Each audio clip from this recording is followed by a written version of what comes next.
Good morning, everybody. This is Omar Serrano with the Tilted Lawyer podcast. I am joined by a couple of folks this morning. Bruce from Oregon finally made his way onto the show.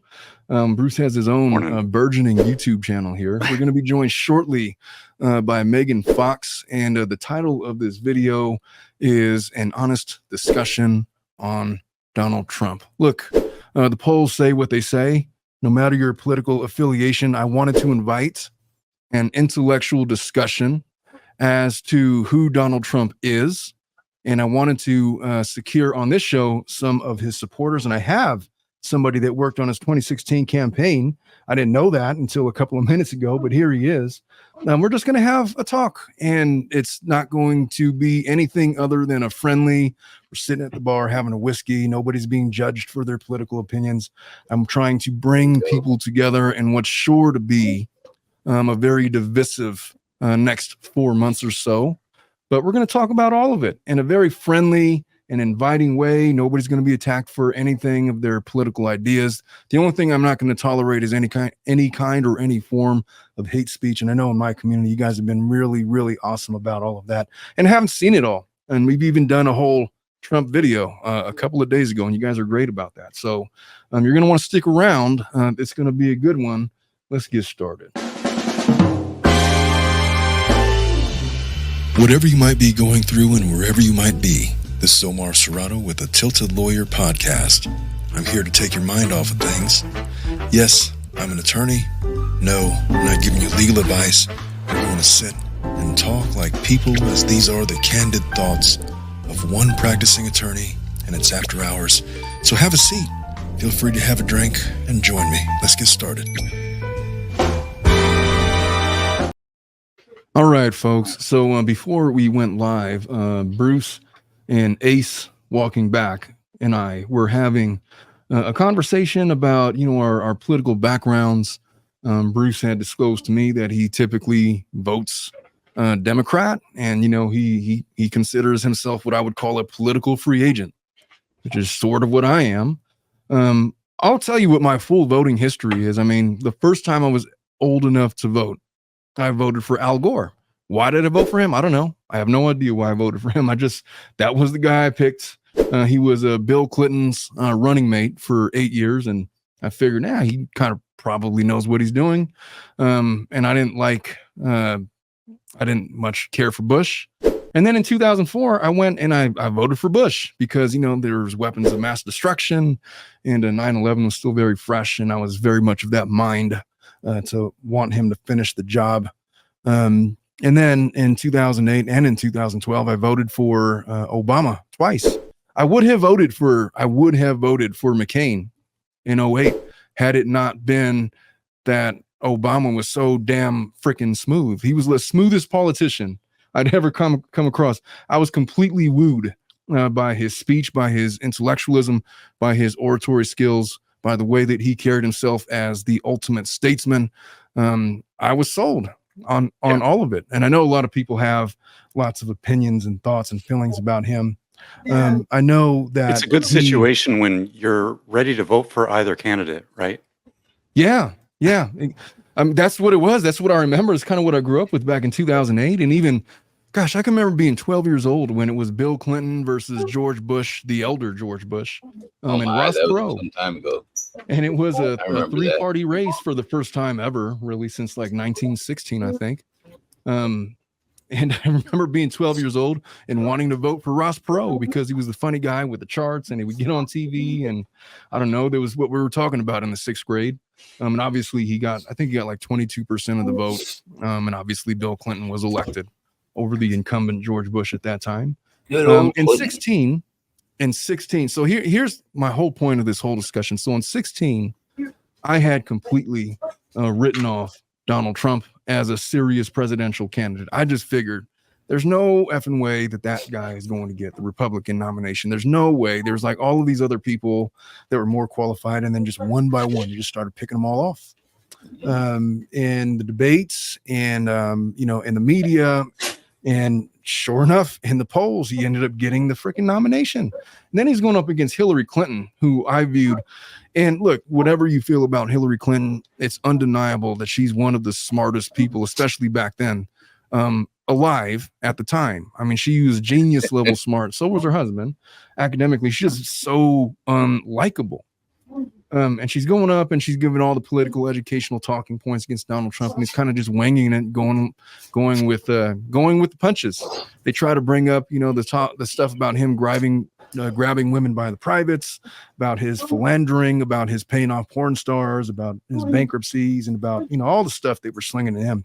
And then one of the most brilliant, I was disgusted by it at the time, but in retrospect, it was one of the most brilliant moves in American debate history, where he lined up all of Bill Clinton's accusers and sat them next to, like, in the front row at the national debates back in 2016, and said, yeah, you think this about me? Well, what about you and your husband? And, which I thought was childish, but it was effective. Very. And, I did not vote for anybody in 2016. I was gonna vote for Hillary, but then I just couldn't bring myself to do it. It's like, I can't, man. I can't. And full disclosure, I live in California. It didn't matter who I voted for. My state was blue.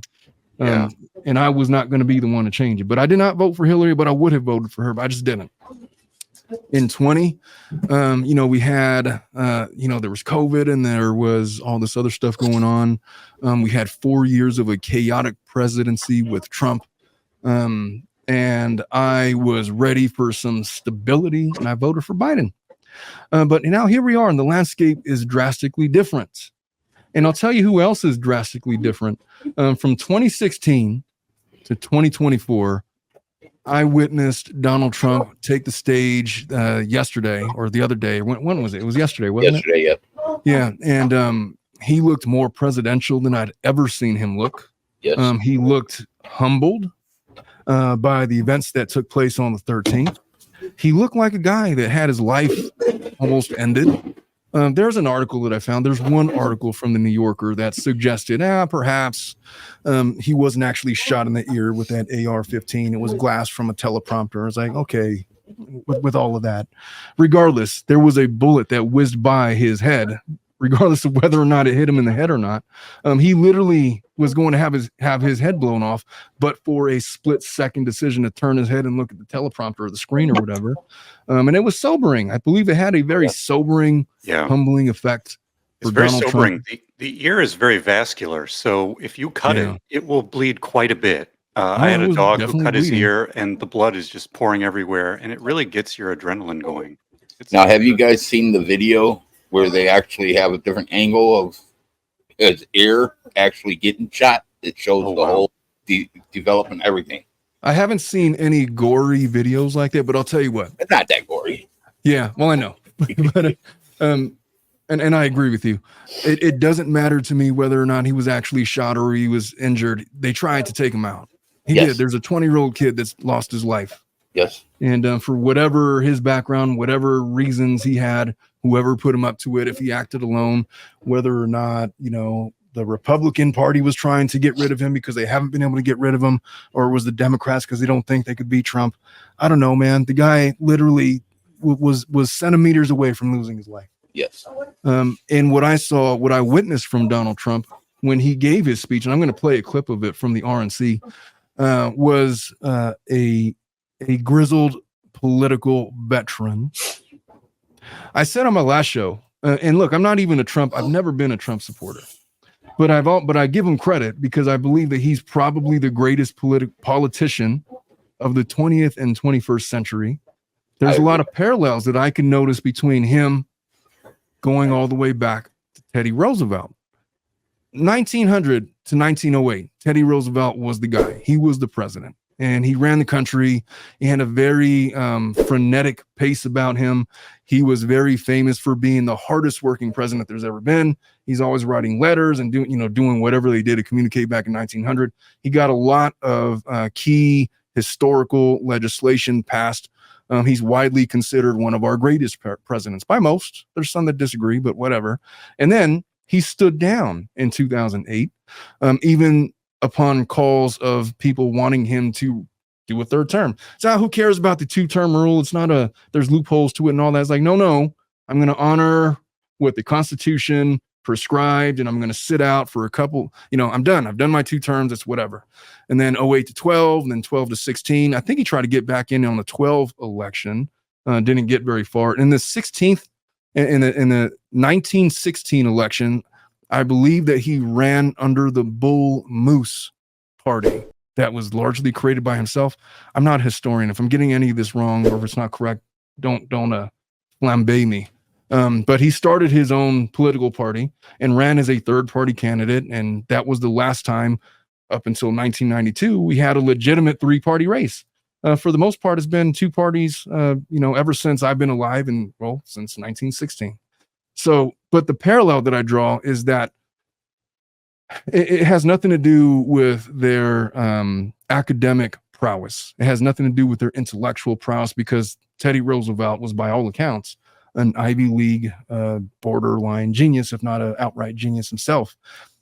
Where I draw the parallels is in the fervor in which he desired to sit in office and make some kind of a change. Now, here's what has impressed me about Trump. There's no reason why he needs to be running for office. Like there's nothing in this for him. Like, why would you want that job?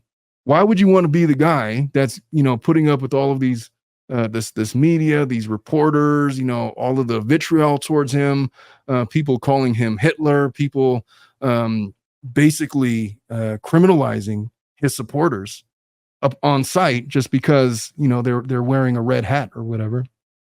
For what reason does he need to put up with any of that other than he's always been a guy that's had political designs and political ideas? And he had this idea that he was going to step into the cesspool that was DC and affect change from the inside. And he took a lot of shit from it. And he didn't get much support from, the Senate, from Congress. There was, he got a lot done, but all of his ideas, such as the case with any president, they didn't get to do everything that they wanted to do because there was pushback. He got kicked out. There was this whole January 6th incident, the riots and all of that. People were convicted and arrested and thrown in jail. There's some people that are still sitting in jail. Trump was looked at, very closely as being the ringleader. All of the people that were supporting him and his push for that there was election fraud and all of this have largely either been disbarred or gone to jail. There was something like over 100 appeals to all the various 50 states alleging election fraud, and none of them actually came to fruition or were successful. And, people thought they were dancing on his grave, and, the Republicans were like, we have to move on from Trump and we got to find a different guy. And here we are in 2024. And just yesterday, he has been anointed as the Republican candidate. After all of that, he's overcome a significant level of adversity. It seems that whatever you have to say negative about him rolls off of his back, and he perseveres and pushes forward. If fight and flight, if fight or flight are the only 2 choices, I don't think that anybody could argue that he's not the consummate fighter. He almost got his head blown off, and he stands up and he's pumping his fist in the air, and he's literally shouting out, fight, fight, fight to the crowd. I don't care what political affiliation you have. There's no chance you could look at that as an American and say that that wasn't badass. I don't know. Took some brass for sure. I don't know, Bruce, when you saw him, and Ace, when you guys saw him in that pose, and obviously that's going to be the one that's plastered on all of the t-shirts, the posters, and all of that on his campaign. I mean, he's got his slogan ready made. Fight, fight. Yeah. That should be his slogan. And you get these iconic photographs, right? Yeah, that's going to be in every history book for the rest of eternity. Yes. He showed the American people he's tough. He's gangster. No, I can't say that he's not tough. He 100% can. He's always been tough, though. Yeah. There's some that are well, I'll tell you what, there's some that are fearful. And we have some super chats, and we have some super chats about what he's going to do when he gets back in office, because he's going to let out all the people for January 6th, and we have some super chats and start going after and criminalizing other folks. Fallen Hero, thank you so much for the 99-cent super sticker. What is this? A sticker of? It's a lady holding a sword. The sword of truth. Is she clothed? Yeah. I can't tell. Forgive my vision. So yeah, I'll tell you what. I wasn't expecting it, but at the RNC there was this moment where, hey Ace, when were you born? 1975. 1975. Bruce, when were you born? This is kind of wild, but 1975. Nice. There you go. Yeah. Oh, you guys are my elders. I was born in 1980. Oh wow! But there was a moment in the RNC that really appealed to my hey Megan, how you doing? Hey guys. Oh, it's good to have you here. I just gave a whole soliloquy. I was doing my lead up to where we were at with Trump. I'm so sorry that I was so late, by the way. Oh, I know. You were busy with Owen stuff and Gingras and that. I haven't done headache. An updated stream in a while, and on that case, and when I found that Ninth Circuit thing, it was unbelievable. We're starting to. Yeah, is there feet? Does somebody have something on in the background? It might be Ace's background noise. It's Ace's background. Hey Ace, you got something going on in the background? Could you There it goes. It went away. Or wait a minute. Oh, Dominic, did you mute him? No, he muted himself. It went away though. Oh, okay. He's going to fix that and then we'll come back. There was a moment last night with the RNC that really appealed to me. I thought it was a little bit unfair because Hulk Hogan got on the stage and he did the whole rip his shirt thing. And he was Team Trump and was like, oh, you got me right in the feels, man. You can't do that to me. You're talking about boyhood hero right there. Can we talk about how good he looks? The man over 70 years old. Oh, wow. 70 years old. He looks exactly the same. And I feel like I'm embarrassed. I'm ashamed of myself. I'm 48 years old and I'm never going to look like that at 70. My God, I wish I could. I need to work out because you're also a 75 child. 1975? I'm 76. Bicentennial. Oh, 76. Okay. I was going to say the bicentennial. Yeah, bicentennial. All of us 1976 babies, by the way, have the same photo. Every photographer in the year of 1976 put us in front of the bicentennial flag.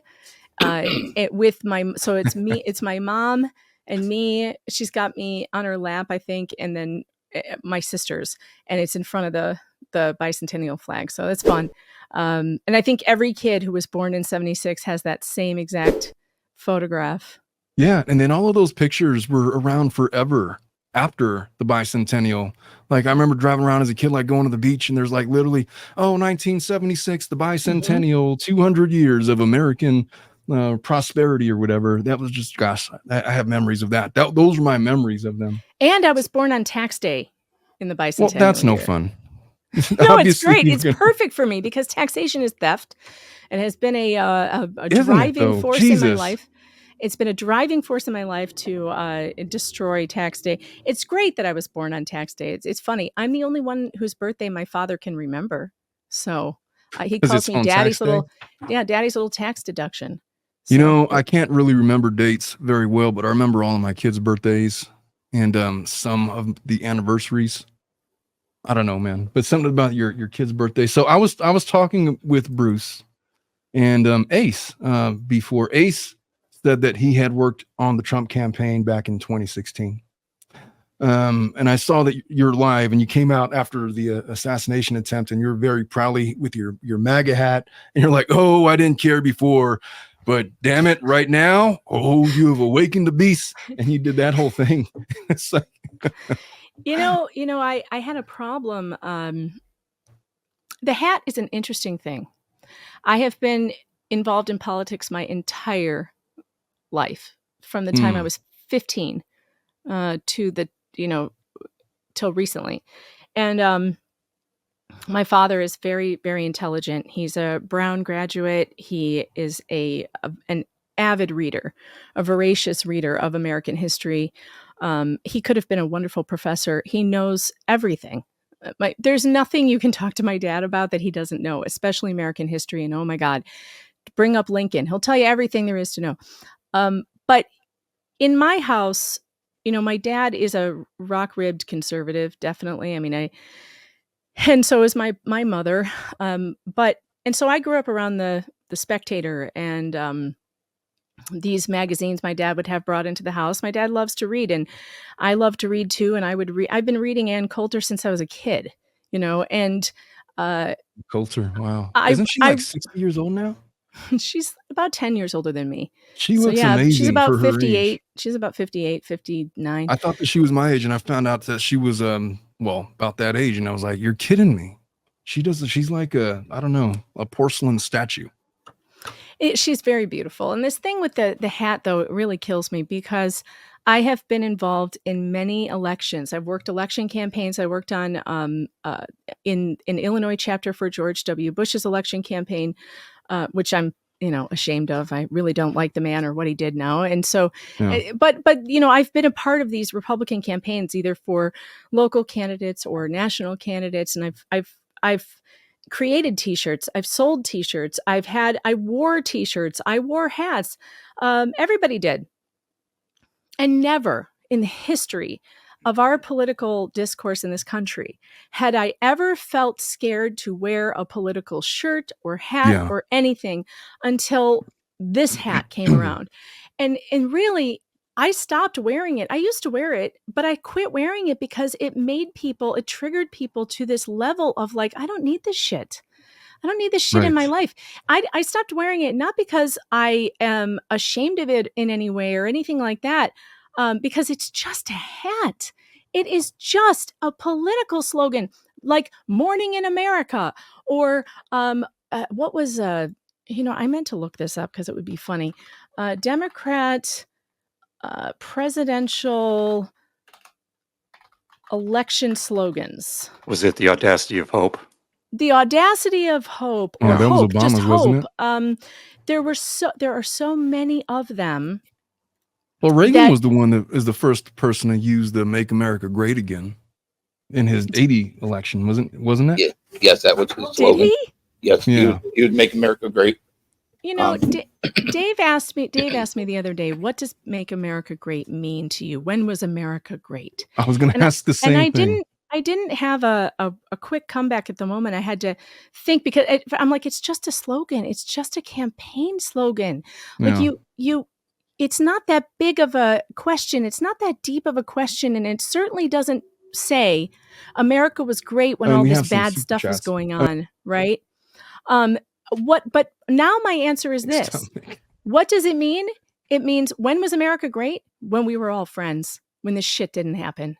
That's when America was great, because there was a time in this country where Democrats and Republicans absolutely were friends and even married each other, like Mary Maitland and James Carville, who had this incredible marriage, and they're two Democrat strategists and a Republican strategist married together and sleeping in the same bed and having children together.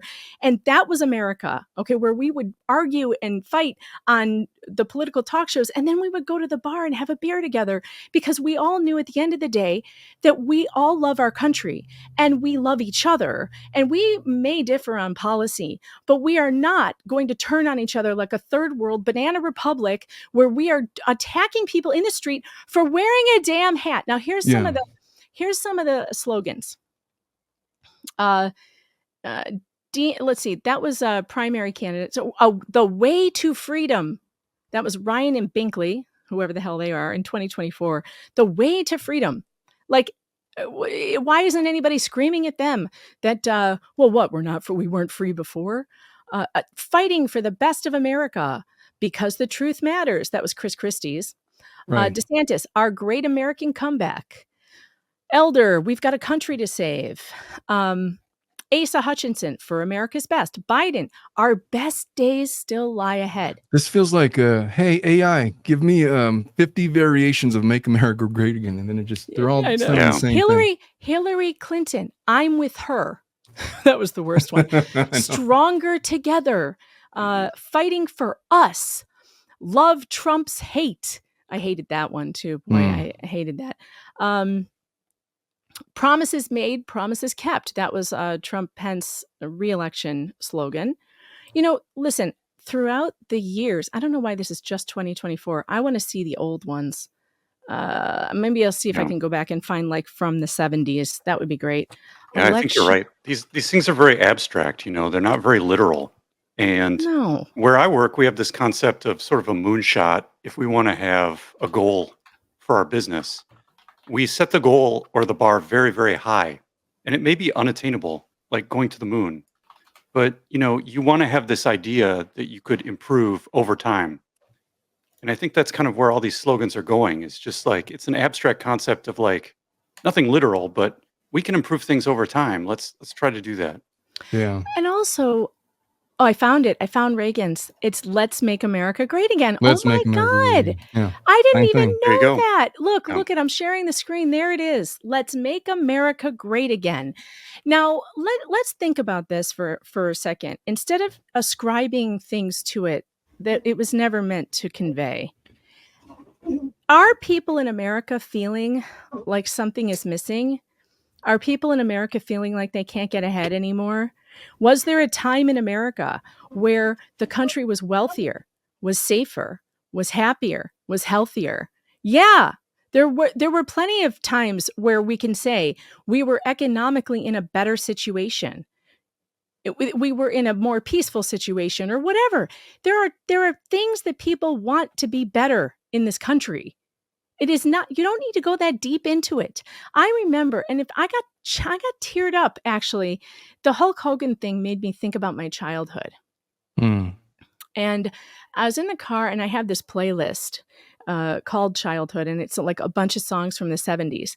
And one that came up was Sing. Sing, sing a song, Oh, sing yeah. out loud, Are you sing gonna do the whole out thing? strong. Karaoke style? There's That the one. background music.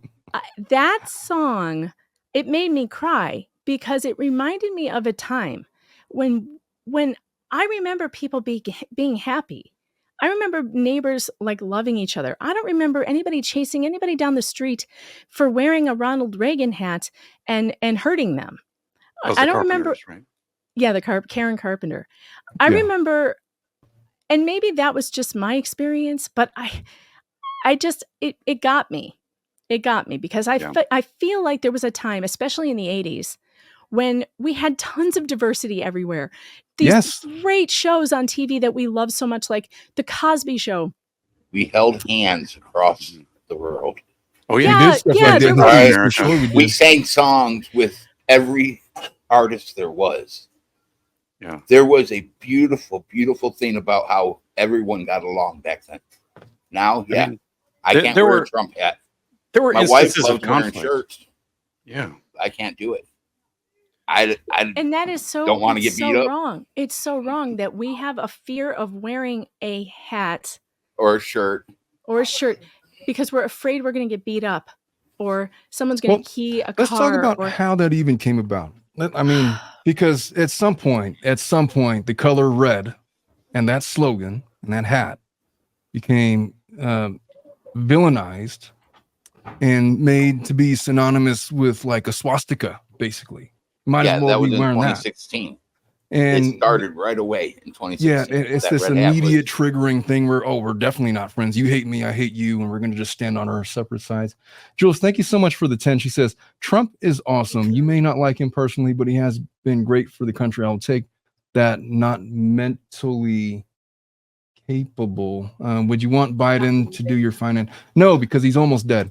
But let me to get to my, I don't dislike Trump as a person. I think that Trump is awesome as a person. I would 100% go to a bar and have a whiskey with him and, sit down and whatever, party, whatever. But, when he started running the country, it's a little, look, this is Trump. This is my impression of Trump back in 2016, 2020, 24. He's the kind of guy that would walk into the wrestling gym and tell everybody, hey, so where'd you train? Where'd you study? Oh, you wouldn't know it. It's like this secret underground society in Japan. And I've won all of these competitions, but it's like super hush hush. We fought to the death and I won awards and I trained under, you wouldn't know his name. Are you talking about the Kumite? Are you talking about Jean-Claude Van Damme? It's like, sure, buddy. And so you wouldn't really take him seriously because he talks like that. And he does. He embellishes. Yeah. And that's what we it's were just a dying thing. last night. I am the best bleeder. Nobody bleeds like me. Nobody My blood, bleeds like nobody me. bleeds as much as I do. My ears bleed Yeah. more than anybody's ears in the whole world. But that's the charm too. He's a I know shit talker. people get really upset by it. And this used to happen with Rush Limbaugh too. The people who got mad at Rush all the time, they never got the joke. They were never in on the joke when he would say things like, with half my brain tied behind my back, that's what with immediately talent pops in my head. on loan from God. He would trigger people with these statements because they thought he was being, they thought it was hubris, and they thought that it was self-aggrandizing. Yeah. Really, it was the opposite. He was poking fun at himself, and it was just for fun. And I feel like Trump gets, people misunderstand him too. He's one of the funniest guys I have ever heard do riffs. I mean, the man, it's like stand-up comedy. It's undeniable. He's so funny. But if you can't see past your hatred, you never get the joke. And so they can't laugh at it. What people were getting on me last night, because I was cackling at the bleeding story. I'm sorry. I couldn't stop. I was like, oh my God, this is so funny.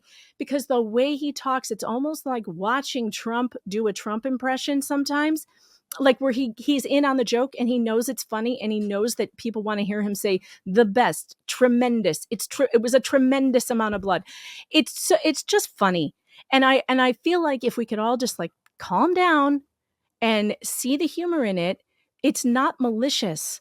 Now, do I have criticisms of him as president? I absolutely do. And I have written about it. I quit writing about politics in 2020, and I left the Republican Party because I was so disappointed in a lot of the things that happened, mostly with Republicans that hated Trump. But I also had criticisms of Trump and his policy. For one, I hated the people that he chose to surround him. And I'm glad Dave thinks that Trump is funny, because Dave would, because Dave's a comedian and he gets jokes. So he does see the humor in it. And as far as a terrible politician, I agree. See, the thing is that he's not a politician. We have some super chats. And you don't ever want to be a good politician, by the way, because being a good politician means you're the best liar. You're the biggest whore. Like, that's what that means. So I don't want the politician running the country. I want the guy who runs a business to run my country. And I think that most people, if they're being honest, they know that Trump is a genius in the business department. It's funny to say that, man. Skyline. Look because at New York. He built it. Oh, I'm getting so confused. I'm hearing like voices in my speaker. Dominic was trolling me with my own voice. He said I have a super chat in my own voice. It's like, is that a recording? Oh, this is Dominic. Jules says, it's sad that I can't hear anything Republican without fear of having people avoid me. Yeah. And that's kind of the point of where I wanted to bring this show, is that nobody should be afraid to disclose their political directives. Who are they voting for? People are so afraid to bring up their political ideations out of fear of retribution or getting into arguments that they're not prepared to have. It's always like the worst thing when you walk into a political argument and they start spouting off the finer points of Trump's healthcare plan. And it's like, yeah, I'm sorry. I wasn't studying this for the last 18 hours, and I'm not even sure what they're saying is actually true or not. And you have those arguments. But then, to your point, Megan, when you villainize for symbolic purposes a hat, and you create this symbol of hatred that was not what it was meant to be, and we just continually, the first thing that we look at when we see that hat and that color with those words is to think of Nazi Germany, that doesn't even apply, then it's almost impossible to have an honest political discourse or conversation about any of this stuff without just being friends, which is all we're really trying to do. And the fact that you said he's such a bad politician, Dave said he's such a bad politician, I agree. I was just making the arguments like, no, I feel like he's one of the greatest politicians that in terms of getting, people on his side and to vote for him and things like that. I don't know about his policy. I mean, I think it depends on your definition of politics, right? Like, because there's different aspects of the job, and people may be better or worse at different aspects. Recognize, though, that the things that have been said about him and his followers, those things, the Nazi things, and the things, the over the top, those things are not true. No matter who, and I was talking to somebody on the phone this morning who hates Trump, hates him. And he was giving me all this, he was razzing me about Trump. He loves to do that. And one of the things he said, and I was exaggerating over the top, saying the country's under attack, because I knew it would trigger him. And he goes, nobody's under attack, and no matter what happens, it's all going to be fine. I'm like, you're right. That's exactly it. I have lived through so many presidencies, you guys, at this point. Like, I've lived through several presidencies. And with each presidential election that I was involved in, that I was so worried about, so emotionally invested in, right? So disappointed when my guy didn't win, or so elated when my guy did win. And yet, as the years went on, as every president served their term, and then the next one came in, and then the next one, with each 4 years, my understanding of the political process and how much a president really matters started to get more realistic, which is, none of this really makes any difference. It doesn't affect my life on Main Street all that much. What really affects me on a very local, as local politics, I encourage everybody to be really involved in their local school boards, town councils, because those are the people who really affect your life, like the HOA. The HOA, actually, your homeowners association has more effect on your life than anybody sitting in the White House in DC. I'm so mad at my HOA. I'm telling my wife, why do we buy a freaking house with an HOA? Why do we do that? I don't know. I would have told you not to. But those are the people who control your life. It's not the guy sitting in DC who's really more like a figurehead anyway. Now, I will say I truly believe, and people can argue with me on this, it's fine. I believe that Donald Trump's policies when he was president, most of them were very good. There were some that I didn't like, but most of them, including the two biggest, the biggest ones to me, drill, baby, drill, because we have so much oil wealth in this country that we need to be independent of foreign oil sources. We got to get away from that. And that does make us wealthier. It also makes us safer, and it makes us more prosperous, which makes everybody more prosperous. And gas prices go down, which I appreciate. That's big, huge to me. That's huge. And I think that was a fantastic policy of his. The other stuff, we can argue about healthcare till we're blue in the face. And I'm telling you, I don't think anybody has the answer to that. I really don't. I don't think any of us have the right answer. I don't think Democrats do. I don't think Republicans do. Oh, I could tell. Yeah. It would take some unity for us to ever get past the healthcare. Sabine Simone, thank you so much for the 5. She says the PM of Canada has way more executive power than the president does. The Republic system is confusing. LOL. I don't doubt that for a second. There was another comment that I wanted to go back to that speaks kind of your point, Megan. This was the first comment on our live stream. From one of my subscribers, Buzzy. She says, I'm going to watch because I'm curious, but I'm sensing a sales pitch where we should all just accept Trump. And really, he's not that bad. That was not my intent. My intent was simply could we just have a discussion about Trump without thinking everybody is like a white nationalist wanting to take America back to the time of, pre-1860. Can we acknowledge that during the 4 years that he was president, nothing terrible happened? There were no wars. There were no new wars. There was a peace deal in the Middle East.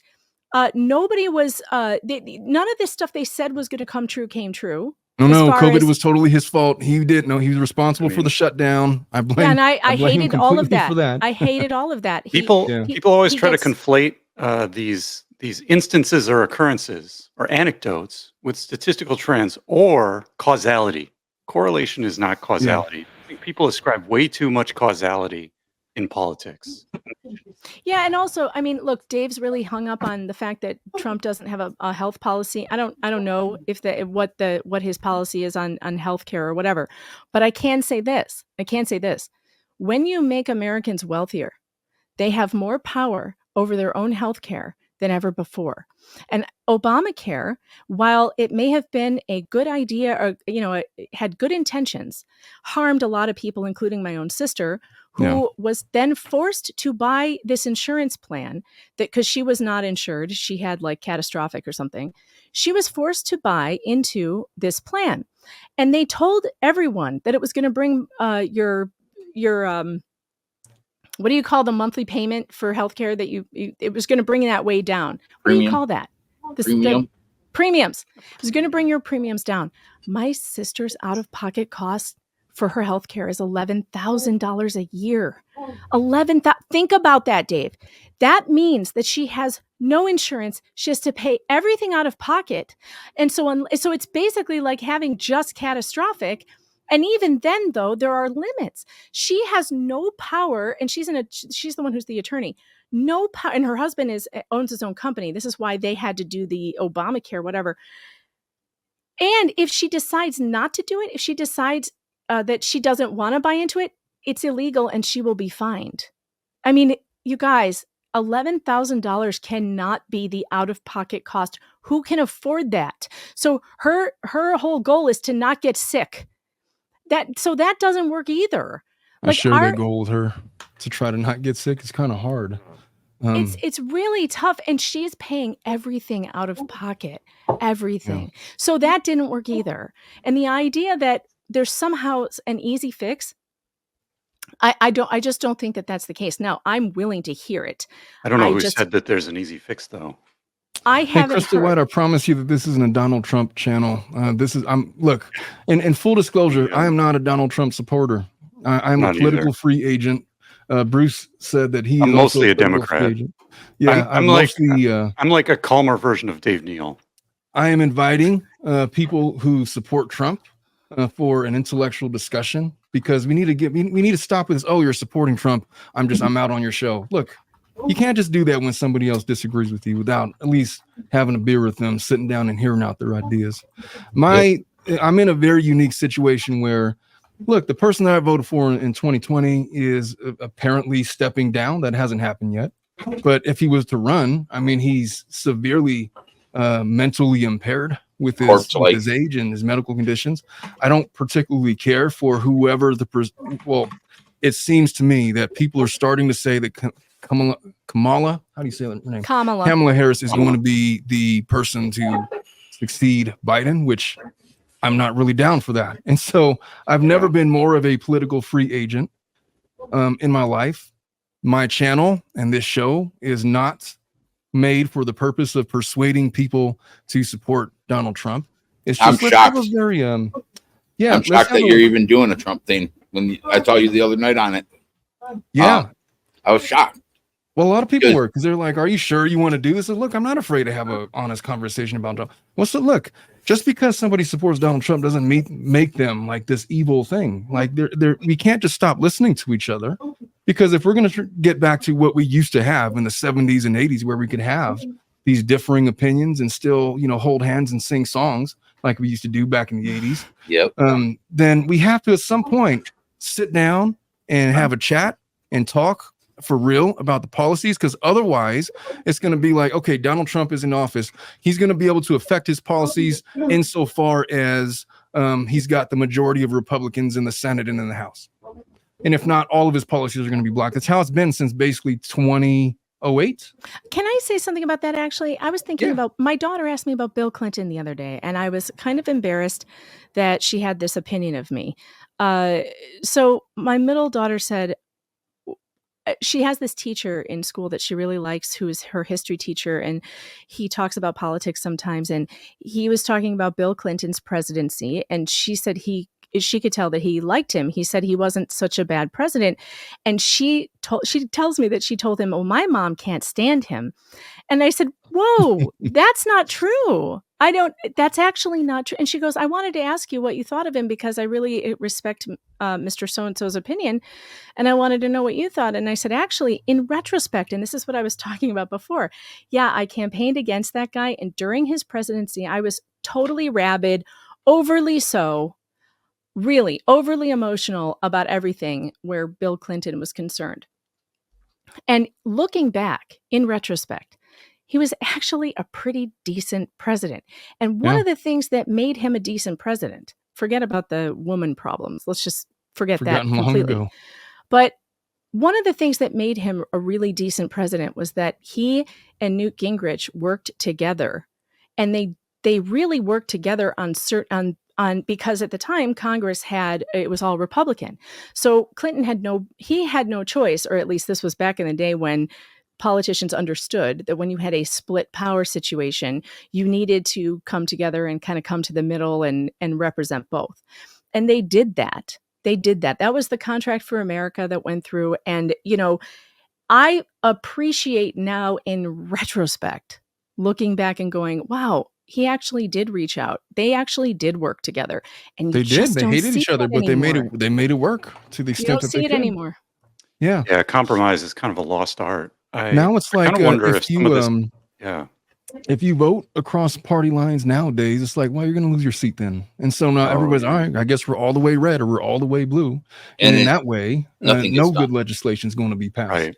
It's very polarized. I wonder if social media has had a buying votes impact on this polarization.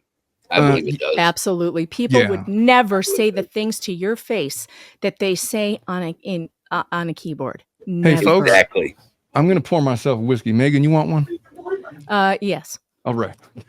I'll pour one on your behalf. I wish. So pour one on my behalf. I just would like to see this whole let's get violent over politics gone.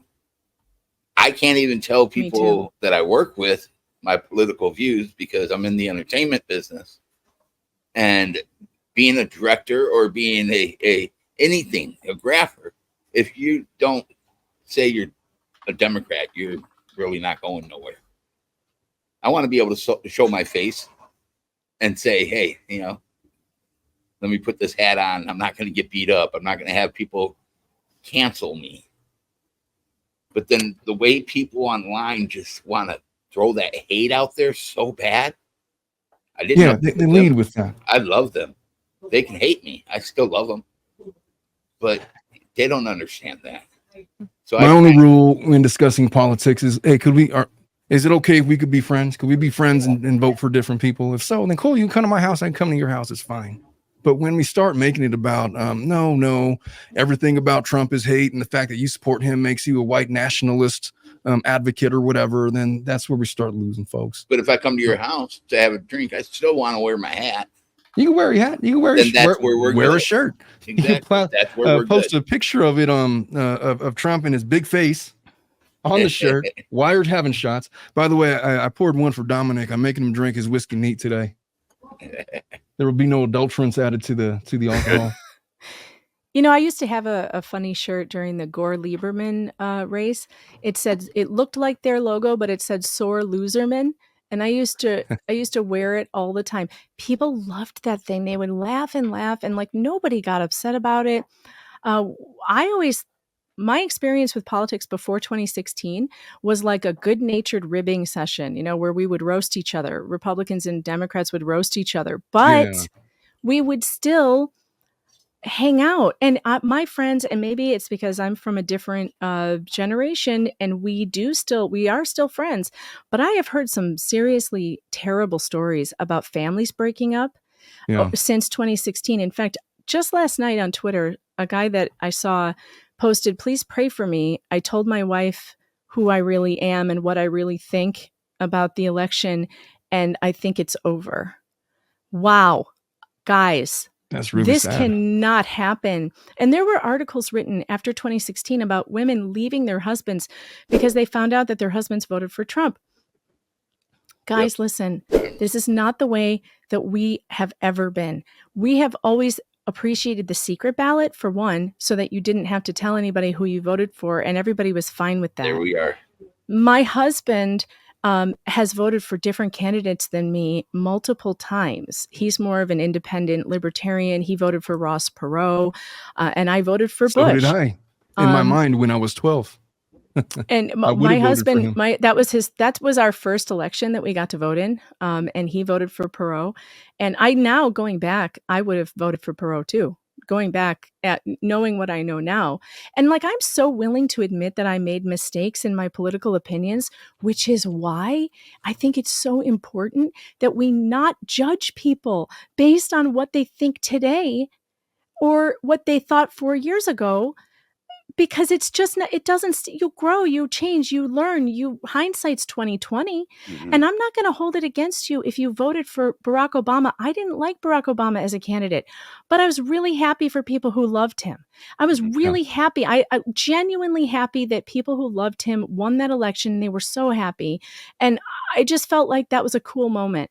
What's funny? I always give my clients, in my cases, when I'm representing them, the same spiel is like, look, you got to understand that the party on the other side 100% fully believes that they are on the side of good and that you are on the side of evil. And you believe the opposite. So when they're going for, whatever they're going for, they really believe that they're praying to God because their side is on the right and that, you are the evil one. And politics is very much the same way. There are people that support Trump, and which I really appreciate, that they really, really support him. There's tears coming down their eyes when he's speaking. Last night there was, as he was describing his assassination attempt, there's this lady that was like crying real tears. You can't deny that those emotions are real. And I could appreciate that she fervently supports her political candidate. I cried 4 times in the 3 days.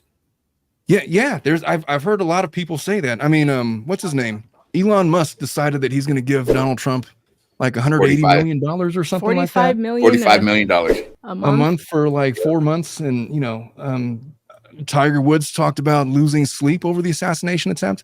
I was struck just by, there were so many moving parts. It's like, here's this 20-year-old kid.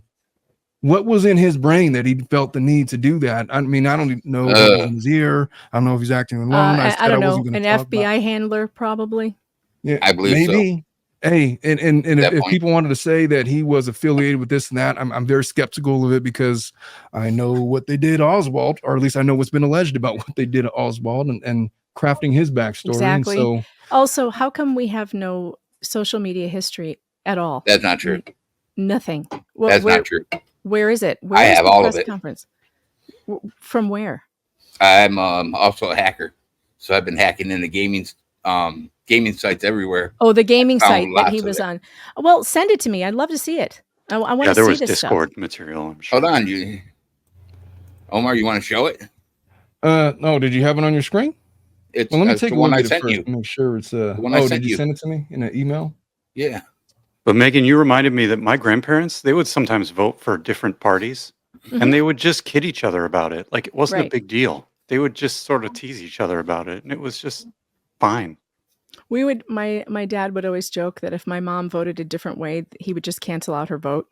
That was always the joke. And not that I don't think they ever did vote for different candidates, but my God, I can't even imagine berating my husband because he had a different political opinion than me, which he does on many things. In fact, he's been pissed at me lately because I'm not paying attention to politics. The other day I could see he was frustrated with me because he was trying to tell me about somebody. And I went, who? And he goes, oh, you're so disconnected from all of this. And he's not used to that from me. He's used to me being totally involved in every political season. And I had to give it up at some point. I had to give it up in 2020. I felt like I saw through the game at some point. And I really believe truly that both parties are pretty much two sides of the same coin, and they're not doing much for me. And Republicans, as much as I've given them my support over so many years, have done nothing for me except work against the very policies they claim to support. I can't speak about Democrats because I don't support Democrats. I don't like their policies, so I don't support them. But I give them credit, all the credit in the world, for wanting to win and knowing how to win and actually winning. Republicans, on the other hand, they just I think they like their cushy jobs, and I think they like the power in Washington, and they have no real desire to win. And they will stab you in the back so fast you can't even believe it. So I'm tired of that.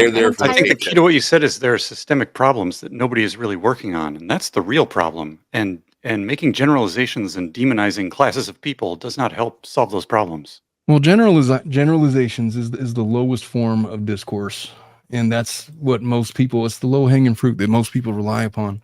I think that most people, when they view the higher ups in the Republican Party, they kind of look at them like Gates. Did you guys see that video clip where he was berating what's his name when he was on camera? Matthew Gates, and then some bodyguard guy says, "Hey, why don't you just stop being an asshole?" And then you got really scared and just rolled off. Gates, the guy that was accused of trying to have intercourse with an underage girl and has been widely shamed by the Republican Party. I feel like most people, I just saw it in the comments where somebody said that Trump has nominated one swamp creature after another. That's not helpful to me. Yeah, it's you not can't helpful. just say He's swamp really creatures bad, and lump everybody in. I need to know. He is really bad, though, about picking people. He picks bad I people. agree with that. He's very bad at that, and that's one of my biggest criticisms is that he knows that he has all these enemies on both sides. This is one of the things that I liked about him, was that a bunch of these old guard Republicans hate him, and I'm not a fan of theirs either. Whoever hates Trump is usually somebody I'm pretty suspicious of in the political realm, not my neighbors. I understand that. But I mean the guys in politics. When you hate the guy who is trying to do the things you said you wanted to do, but then you clearly don't want to do them because you want to get rid of him, I'm real skeptical of that. And so when I see that was one of the things that made me really like Trump, was that I saw both sides hating him to such a level they wanted to get rid of him at any cost. And that to me means somebody's going to expose your grift, and you don't want that exposed. There's a reason why the Republicans don't actually ever cut spending. They talk about it all the time, but they don't actually stop the omnibus bills. And Trump didn't stop it either. He wasn't able to stop it. I know that whatever happened there, it was because he couldn't stop the machine. The machine in Washington is huge, and they've been robbing us blind, for all of them, robbing us blind, sending our money to Ukraine, and then the oligarchs there probably funnel it back to the party that's helping them out in America, and then it's just money laundering. This is what it goes around and around and around. I want that to stop. And when you have a candidate who says, I'm not going to send any more money I'm going to put America first. I'm not going to send any more money out to Ukraine or anywhere else until we take care of what's going on in America. We've got homeless people all over the place in America. I would way rather see that money go to the homeless. You know what else I'd rather see that money go to? And Republicans will get mad at me for saying this. I don't care. But you know who I'd rather see get the money that goes to Ukraine? Let's solve the reparations thing then. Let's give it to Black Americans. I'm not kidding. Like, I'm so tired of this. You want to solve division? You want to solve this? Well, we could have solved it a couple of payments to Ukraine ago. Take those billions of dollars and give it to Black people in America that who were ancestors of slaves. Because I would be way happier with that. I don't think it'll help. I don't think it'll actually help anything, but at least we can say we did it. At least we can say we did it. But instead, we're gonna send reparations to Ukraine. I can't. I have no idea what we're doing in Ukraine anymore. I don't know why all the money is going over there, but there's so much call for this frivolous spending, and we're hurting in all these other areas, but we're sending billions upon trillions of dollars to the Ukraine for what, man? Like, what are we even doing anymore? And then I'm watching all of these TikToks where you have these Ukrainian drones hunting out Russian soldiers that have no desire to be where they're at, and they're just being hunted down by drones that we funded. And I'm not educated enough to even have an intelligent conversation about why we're in Ukraine. I just have severe questions about why we're spending so much, and in the same token, claiming that we're so bereft of cash. I wanted to address one of the things that one of my biggest gripes with Donald Trump has always been his inability to denounce white nationalists. From going back to 2016, I feel this is what I feel. I don't for a second believe that Donald Trump is a racist or a white nationalist, but I think that he knows that he has like 90% of their vote.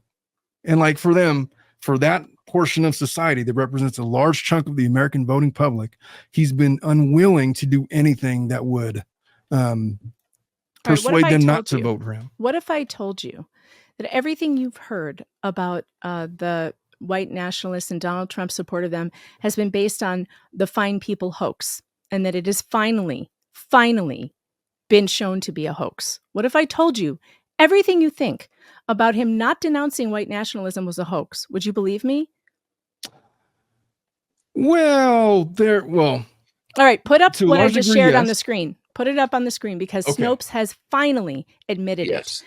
Snopes has finally admitted that this is a hoax. I know what you're talking about now. No, Trump did not call neo-Nazis and white supremacists very fine people. No, he said there's. He said there are fine people on both sides. Right. And he was not talking about the Nazis. Now look at this.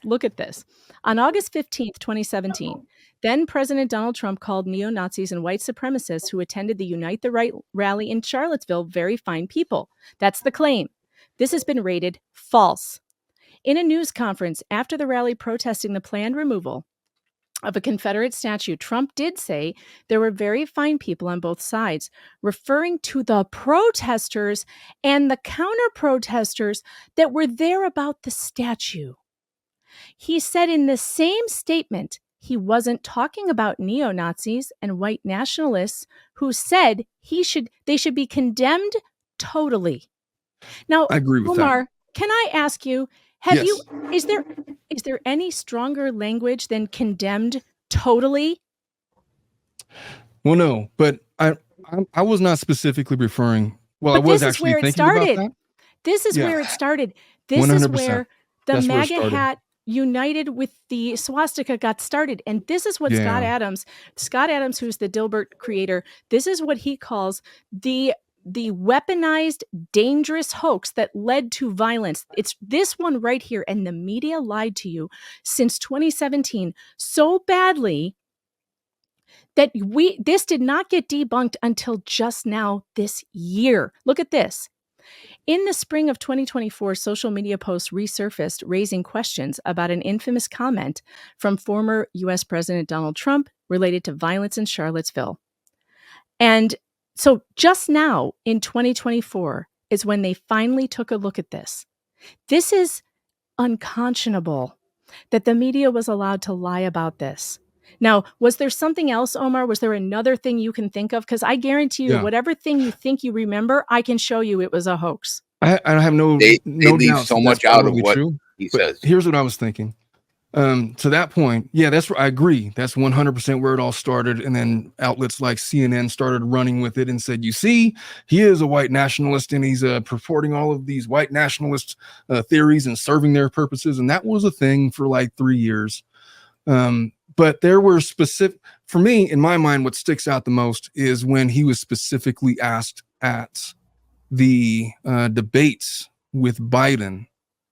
I don't remember if it was the last one or the one before the last, to basically denounce white nationalists, white supremacists.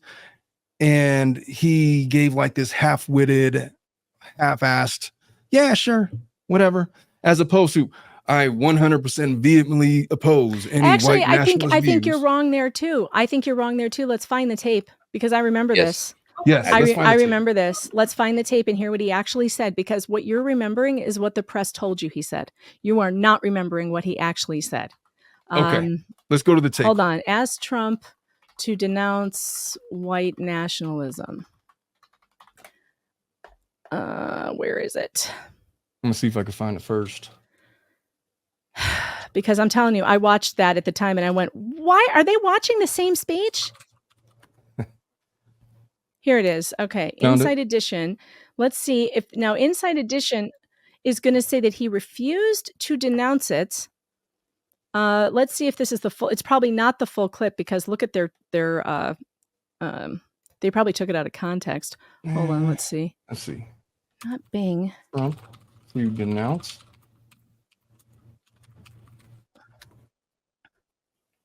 I have no doubt that, the Proud Boys thing where he said to stand back and stand by, that was taken out of context to mean, hey, be on the ready.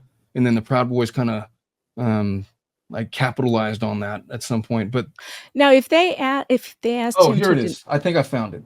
Okay. Ask me if this is what I'm talking about. All right. Let me see. Let me unmute it and share my screen. This is it. Criticized. I have to answer his no, statement. you have His repeatedly. Wait, you have repeated. No, you've been talking back made and a forth. statement. I'm asking you. I would love to end it. sir. I would love to end it. If you want to switch seats, we could very quickly. We could do that. But in the National Guard, it would be over. There'd be no problem. Okay, but they don't want to accept the National Guard. You have repeatedly criticized the vice president for not specifically calling out Antifa and other left-wing extremist groups. But are you willing tonight to condemn white supremacists and militia groups and to say that they need to stand down and not add to the violence in a number of these cities, as we saw in Kenosha and as we've seen in Portland. Sure, Are you I'm willing prepared to do specifically that, do it? Well, go ahead, sir. I would say almost everything I see is from the left wing, not from the right wing. So what are you saying? I'm willing to do anything. I want to see peace. Then do it, sir. Say it. Do it. Say it. Do you want to call him? What do you want to call him? Give me a name. Give me a white name. Supremacists and who would you like me to condemn? White supremacists and white. Who would you like me to condemn? Stand back and stand by. But I'll tell you what. Somebody's got to do something about Antifa and the left, because this is not a right-wing problem. This is a left-wing. This is a left-wing problem. White supremacists. Antifa Okay, is an idea. stop for a second. Yes. So first of all, you have to also think, going into this question, he is debating two people right now. He is debating. I agree Chris with Wallace. that. That's kind of how that went down. He's fighting with Chris Wallace to just get a word in edgewise. And he's not on a teleprompter. He's fighting with Chris Wallace. He's fighting with Joe Biden. They are accusing him of shit he never did. So who do you want me to condemn? I'll condemn anybody you want. What do you want to call him? Whatever you want to call him, I'll condemn him. But what he's trying to get out is the episodes of violence had been happening against his rally goers. I can show you video from the Chicago Trump rally. Women bleeding from having stones thrown at them. Police not protecting his crowd. From Antifa, who were burning down cities in 2020. These people were hurting people. There were riots at Berkeley where they were attacking Milo Yiannopoulos for speaking, burning down buildings. So when he says, I'm not seeing, I'll condemn whatever you want, but how come he won't condemn the Antifa violence that we can see on our television screens every damn night? Why? Yeah, Why won't he do that when we didn't see right it? away? Show me. Where's the white right away? He said, nationalist? "Sure, sure." Yeah, right away. He said, "Sure, I do." You can't hear that because everybody's talking over him, and he said, "Sure," and then he kept talking. Then he got mad. I mean, to some extent, it's a fallacy. I would get mad. It's a fallacy of relative privation to say, like, I don't want to talk about X because Y is a bigger problem. I mean, that may be true statistically, but if somebody asks you about X and it's your job to answer a question about X, you need to answer the question about X. And I think Monday morning quarterbacking, everybody looks at him saying, stand by. When he said stand back and stand dog by, whistle. they said stand by was an order to tell them to just wait. Come on. He's just fighting in the moment. He's got the adrenaline running. His limbic system is flared. And he's just saying words that he's not really thinking about. And I 100% understand that. But when you look at it the next day and you get real pedantic about it, people start to criticize. And is that a fair criticism? Wait, I don't think so. But I think that's where it comes from. Long. What I'll play else the does rest he of it, say? Let's see. It's 27 more seconds. I mean, is it on the screen, or let me make sure it's on the screen? Not yet. Okay. Oh wait, that's mine. Yeah, no, you can stop that. Oh, you got it. Not malicious. That's what his FBI.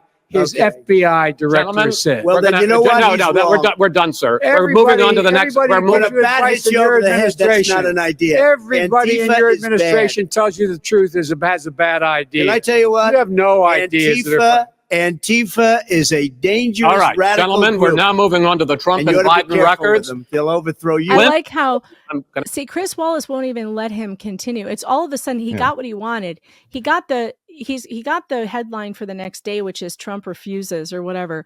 We're not going to talk about this anymore.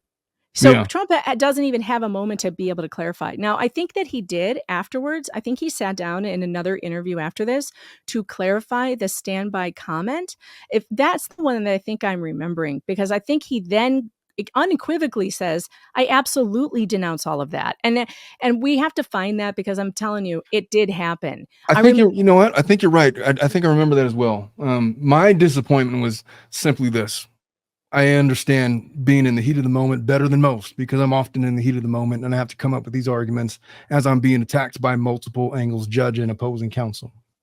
But the correct answer in that situation was, and I know he said, do you denounce white supremacists? Sure. And then he's continuing with his question. Is like, who do you want me to denounce? Who?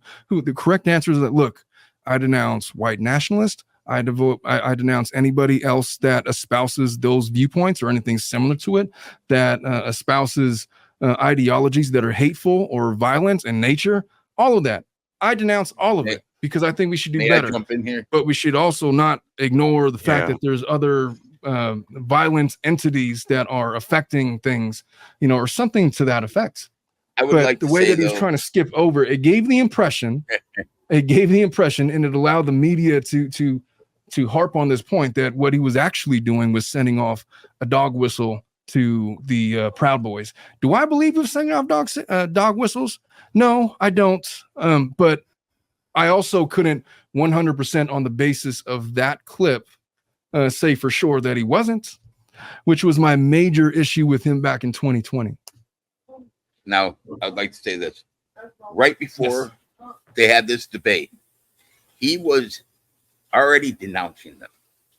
He has already made statements about the racism, about white supremacy. He been denouncing it over and over and over. This is a frustration point for him. He had a black girlfriend. He hung out with black people until he was president. He was never racist. He opened his Mar-a-Lago golf club to Jews and black people and angered all of the surrounding racist community for doing it. Yes. Yeah. He would join a golf club that didn't allow black people into it. So I don't see how you say, instead of doing that, he opened his own. I don't see how about Joe Biden about racism if we want. Because that's I mean, Joe Biden made statements years ago saying he didn't want his kids growing up in a racial jungle. Yeah, Joe Biden, don't vote for me, you ain't black. Joe Biden also he voted for and was behind the crime bill that put a ton of black people in jail on harsher sentences than white people for the same crimes.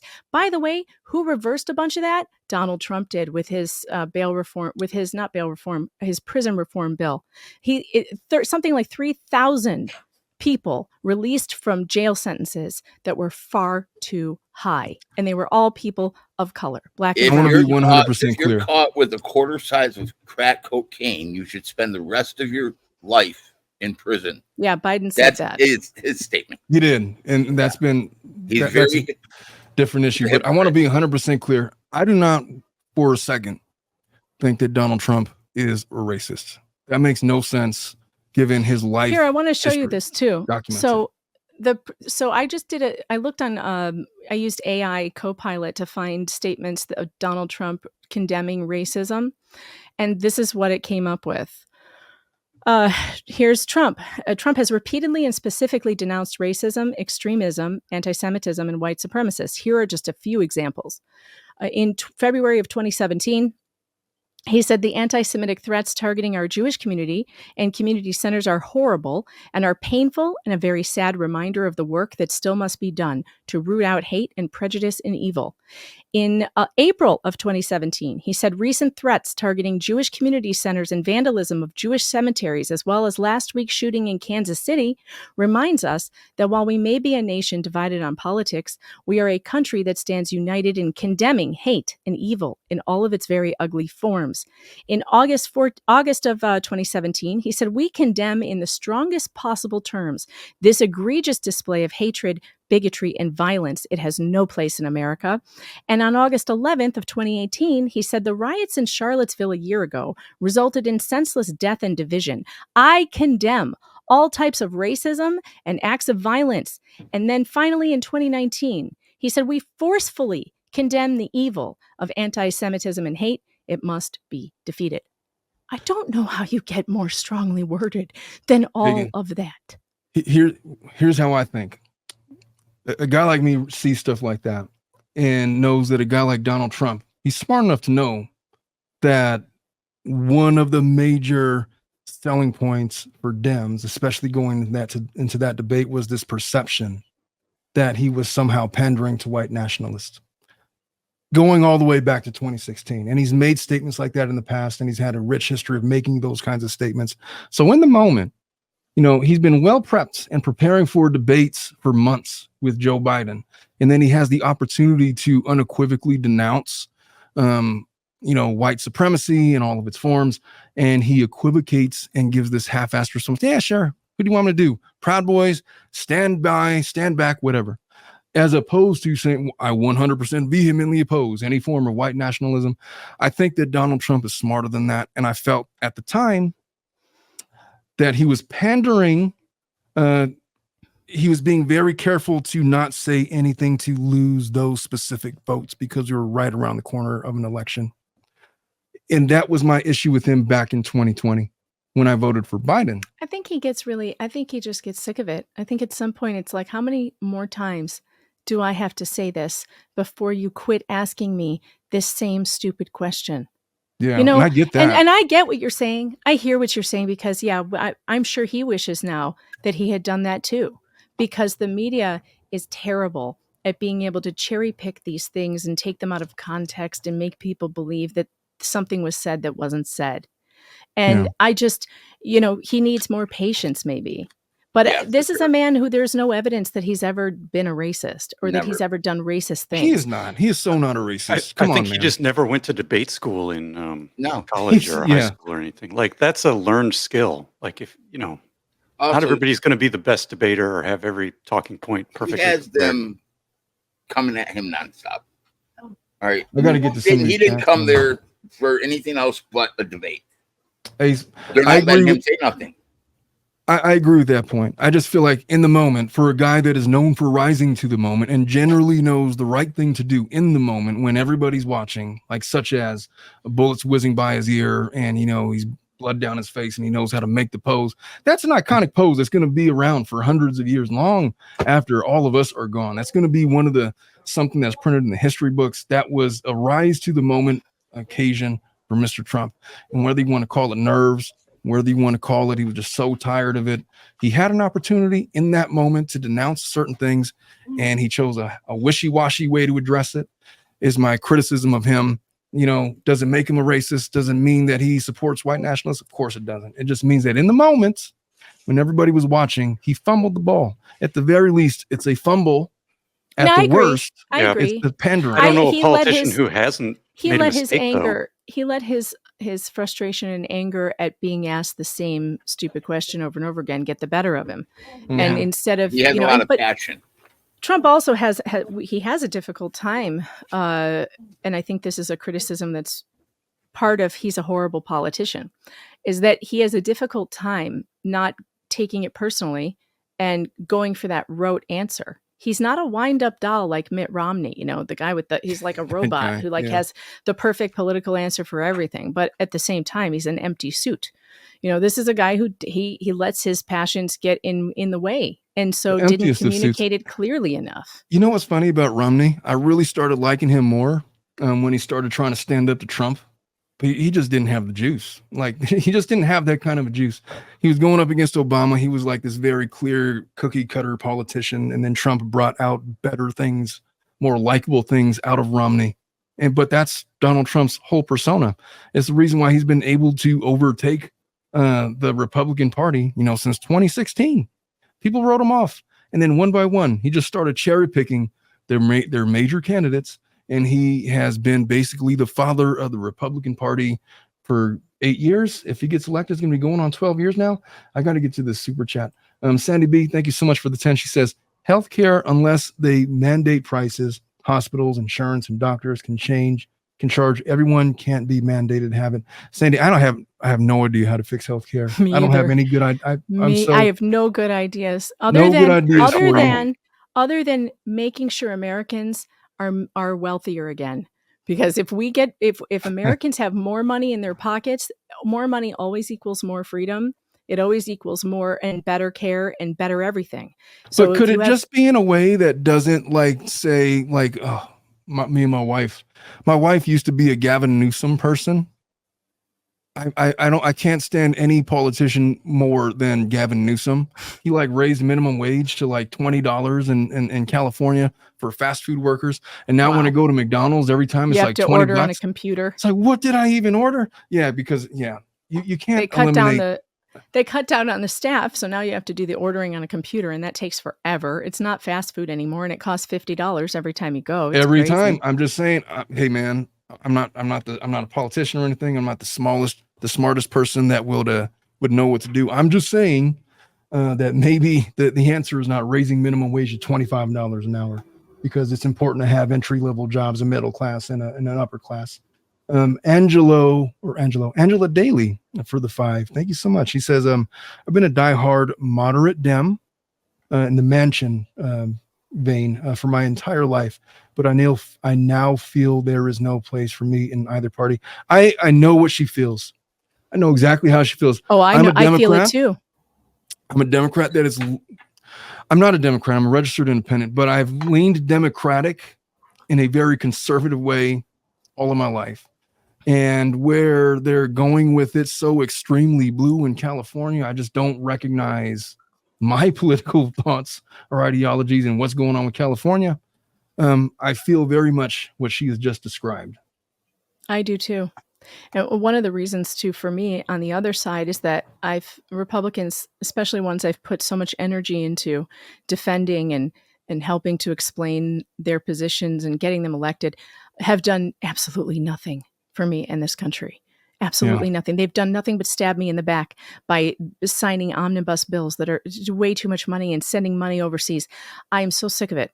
I can't even tell you how sick of it I am, which is why I think Trump populism is becoming so popular, because it's really not that conservative. And it's really not that. It's not that conservative. And the reason why so many conservatives are so angry about him and what's going on and why they're complaining about the convention being platforming whores and all this stupidity that they're saying is because they want their own little clique, and they want the clique to be this religious cult.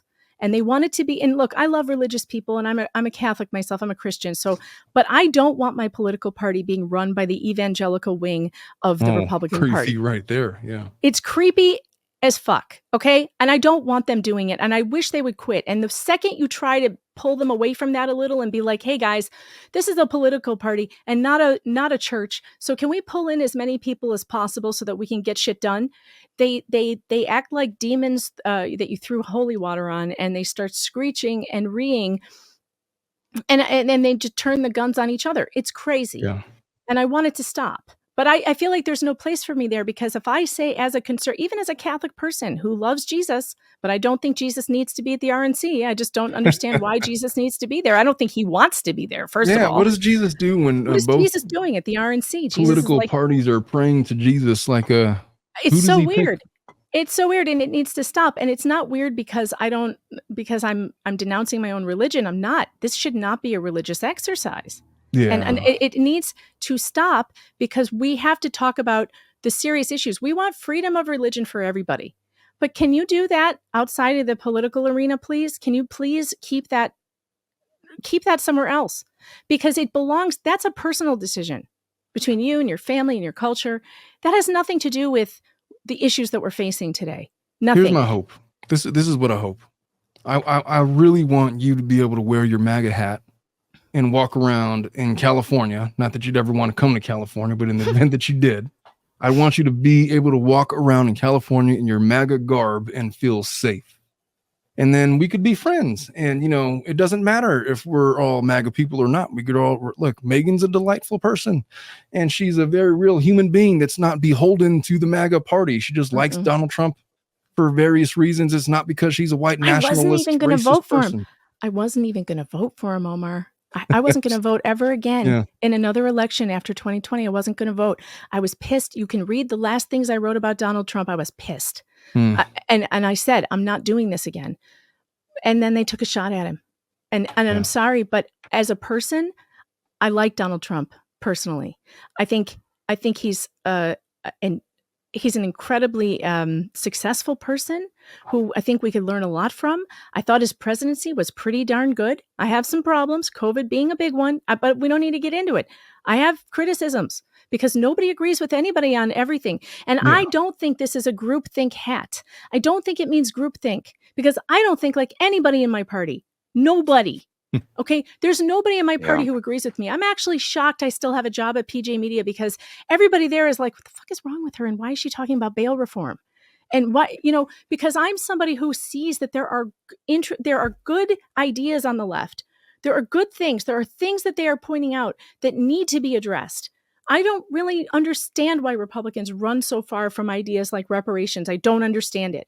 We spend so much money on stupid shit that we can try to spend money to heal something, but no one will. Everyone acts like it's some kind of, maybe it is throwing money down the drain. I would rather throw it down an American's drain than a Ukrainian's drain any day of the week. No hate to Ukrainians. Can I make a suggestion? I love Ukrainians too, but they're not my country members. Here's my suggestion for people going forward, especially in the next 4 months. Let's not try to characterize either party on either side with the extremes of either. Not every Trump supporter is a white nationalist. Not every Democratic member is like a bleeding heart liberal that wants you to subscribe to their gender pronouns. Yeah, nobody is 100% Voldemort. Nobody is 100% Harry Potter, right? Most, like 99% individuals are in between.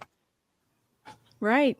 And everybody's like that. Everybody has different, and this is why we have to be so much more tolerant of each other, because I know for a fact that if we sat down and talked to each other, we all agree on more things than we disagree on. I 100%. think both sides of the argument, neither one of us trust any of our institutions anymore. Yeah. Nobody does. Nobody trusts the FBI to tell us the truth. Nobody trusts the Secret Service to tell us the truth. Nobody trusts our local police departments to tell us the truth. And you know what we all have in common? You know what all those things have in common? The fucking government.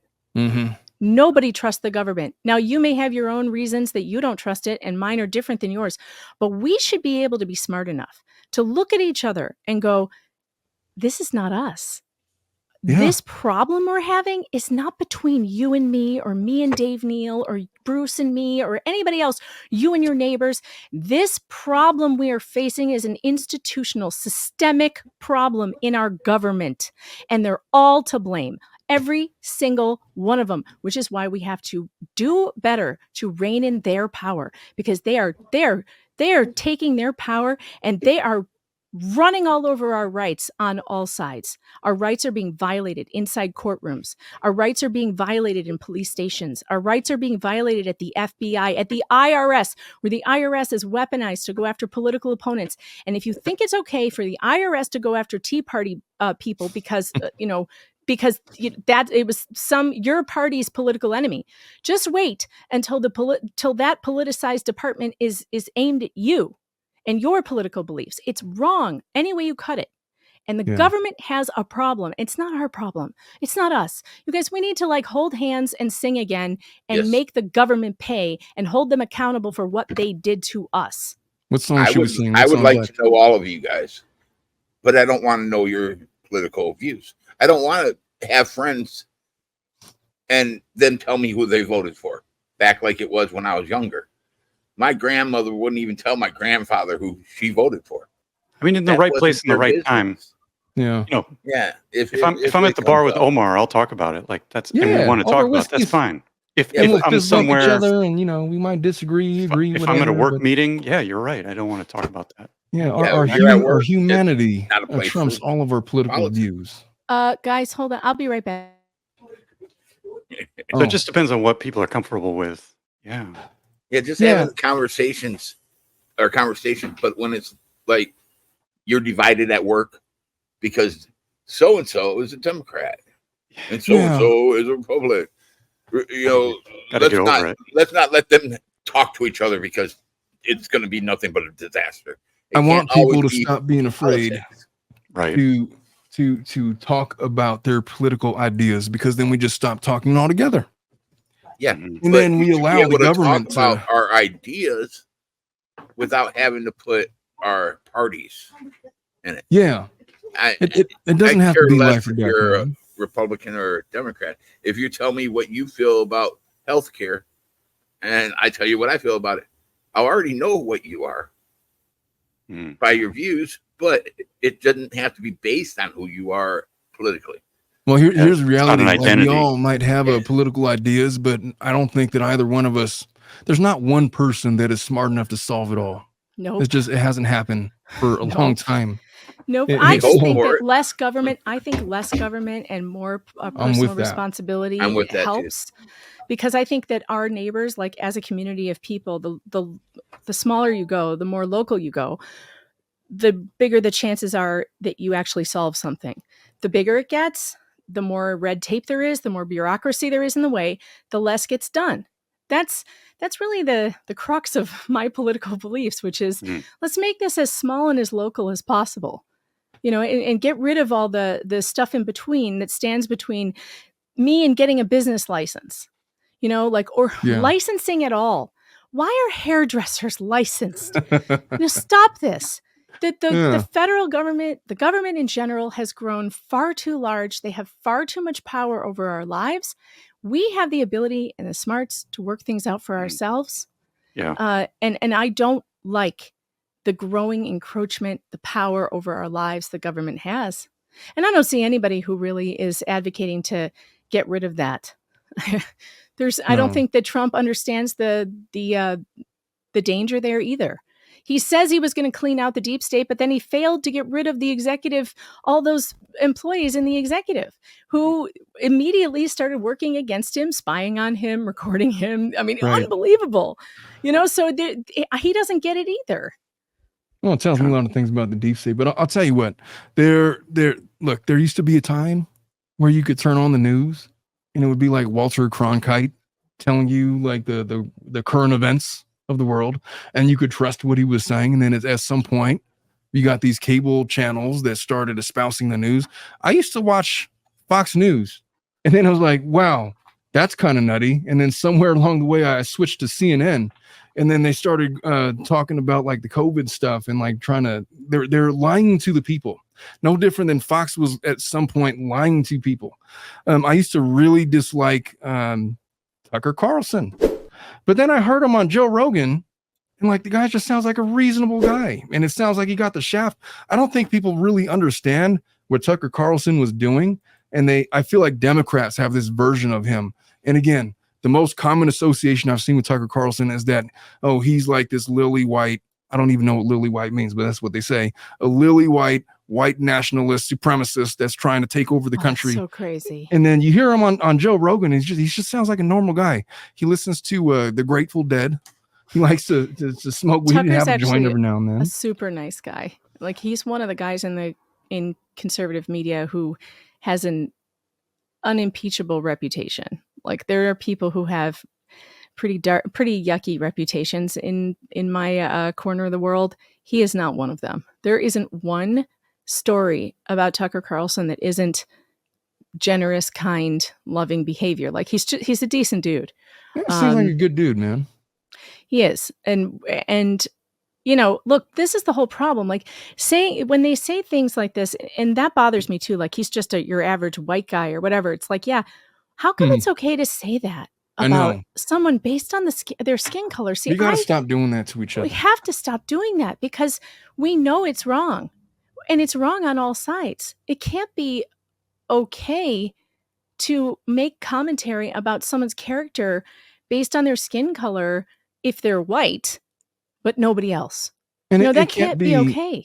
Yeah, and it also can't be the fact that just because you are an African-American homosexual, then your word should be given greater weight because of the history of abuse against those people. I just think that intellectual ideas should be allowed to stand on their own merit, without identity politics and without a lot of this other stuff, without, all of the fluff. We get so caught up in the extremes of either party's position, and we try to attack them. We try to straw man everybody to death. And I've done it myself. Sure, I've done it myself. Guilty of that at some point. I am so guilty. If you went back and read my old articles, which are still out there, I bet more than 50% of them I'd be like, ugh, cringe, because you change as I've been writing since I was 20. So imagine how different my political opinions, when I thought I knew everything, because every 20-year-old ever thinks they know everything. I'm embarrassed that stuff is even still out there. But then again, it's a history of my life. It's a history of my journey. And I'm glad I'm in a way that it is out there, because I can say, look, I fell for it too. I fell for the polarization, hate your enemy line, hate your political enemy too. And that's not okay. Says that, but that is a pipe dream. Our society is not that open-minded. Yeah, well, maybe not. But I also think that it depends on who's talking about it. And I think that people are starting to wise up to the fact that a lot of these politically motivated cable shows are not representing neutral viewpoints and have sort of kind of moved on from that. I think CNN's ratings basically just tanked. I don't know how Fox News is doing, but I think there's a lot of people that subscribe to Breaking Points. He purports to be like this objective. They have like a host that is mainly Republican, and they have a Democratic host, and then they talk and they go over current events. I used to love, and I wish Fox would bring it back, although Sean Combs is dead now. But Hannity and Combs was such a great show, and it was the right and the left represented in a talk show, and they were friends. And they would argue and go back and forth, but they were always friends. And that's what America needs. America needs more of that. Instead of these deeply polarized channels where one is to the right and the others are to the left. And all you hear on the left channels are all the left stuff. And all you hear on the right channels are just the right stuff. That is not helping anyone. And by the way, Fox News is every bit as bad as CNN, and every bit as bad. The other night, at the rally, they were reporting it as popping noises heard at rally. That was the Chiron on Fox News. Every person who heard the gunshots knew exactly what we were listening to. Yeah. Giving me this excuse that, we have to wait till someone confirms it. The man fell to the ground. He has blood on his face. Shut up about your popping sounds. Stop gaslighting us. Stop it. Which is what it is. That's what it's been for a long time. MSNBC, who's that guy? Scarborough was over there saying Scarborough. Joe Biden is the most intellectually strong I've ever seen him, or something like that. Who believes this? GTFO, buddy. I saw what that guy just did. I know what happened. Come on, man.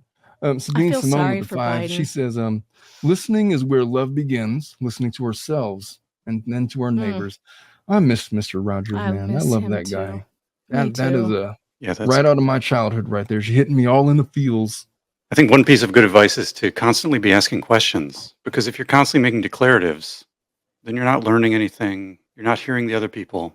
Yeah. So, and then being honest, if you don't know the answer. Asking questions is a good way to have an open dialogue without a lot of animosity. 100%. I feel like we're having a kumbaya moment. We got a couple of political free agents and Megan Fox, who is a resurrected Republican. We got Ace over here. I think we got a good mix. People were skeptical that I could do this show without having it be like a sales pitch to just accept Donald Trump. I'm not trying to get anybody to vote for Donald Trump or accept him.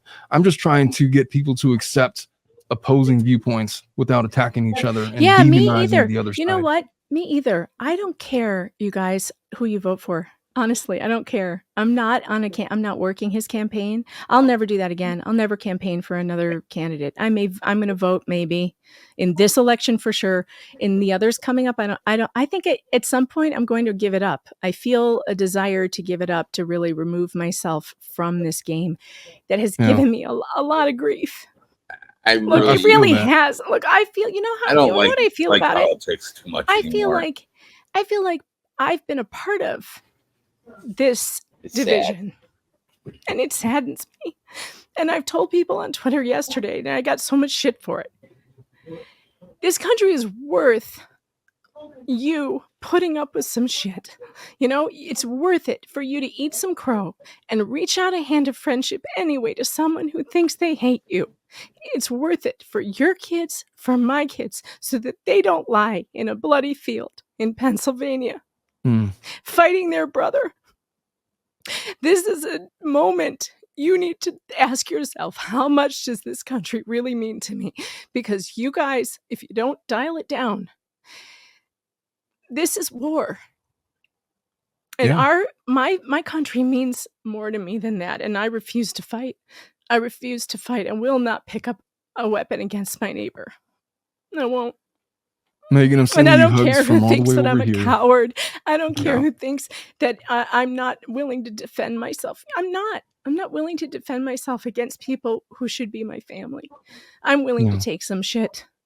I'm willing to take some shit because the alternative, Jesus, you guys must never have read the letters that Abraham Lincoln got during the Civil War. Read those letters. and remind yourself what civil war really means. It's not a fun exercise. I know we like to talk about maybe we should get a divorce, a national divorce. That would be great if we could just divide it up peacefully, maybe, but it's not going to happen that way. So if we don't be careful, we're setting up our future generations, our children and their children. We're setting them up for war. We have to recognize now we can't do this anymore. We can't. War is not the answer. War has never solved anything. It just makes people hate one another for eternities. So I have to say, I won't do it anymore. I will not be a part of it. I'm with that, Megan. I was very much of a similar mind. I just did not want to participate in 24. But very much like you, after what happened on July 13th, I felt compelled to get involved because out of fear of what this was going to drive America into. I remember a time, after 9/11 where it didn't really matter.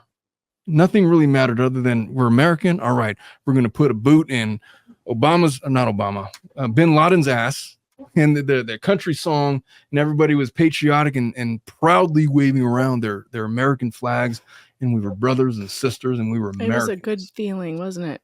And it brought us together. That destruction brought us together, and then somewhere along the way, we lost our way in 2008, 2012, and going into 16 and 24. They just try to take out Donald Trump. That's just not a direction that I want to rescind to. I mean, that hadn't happened since 81. It was a huge thing back in the 60s. I mean, there's no reason to go backwards like that. And so my genuine hope is that, as skeptical as you folks are, that we're able to have an intellectual discussion about politics without being at each other's throats. I want you guys to recognize on this panel, I literally have a 2016 Trump campaign worker, Ace walking back. I have Megan Fox, a MAGA hat wearer, and you got a couple of political free agents, and myself and Bruce. I don't think that either one of us were inclined to vote for Biden, knowing that his health problems. And I've stated earlier in the show that I'm not willing to vote for Harris either. I don't really like her much, and so I'm like I said, we've had years where I would be okay voting for either party. Yeah, I voted for Republicans. That's where you really want to be. Is you want all the parties, and we need more than. It would be great if we had more than two. They're in the rankings or ranked choice voting or something like that, so that we could have more than two. But I like it when I feel good about either candidate. You know what would be interesting? It'd be nice to have some good candidates to choose from. Yeah. Go ahead, Ace. Sorry. Two people, we don't have much of a choice. Okay, we can vote one way or the other. All right. I don't want to hate somebody else because we go into war because of colors. I would have to pick a side. I would have to protect my wife. I'd have to put stuff over my window to make sure we're safe. That's not America. Yeah. All right. I want all of us to get along, and just having the choice of two people. I love Donald Trump, especially over like Biden. Or in 2016, I was like, all right, if I had to go to war with someone, am I going to go to war following Hillary? This needs to have more.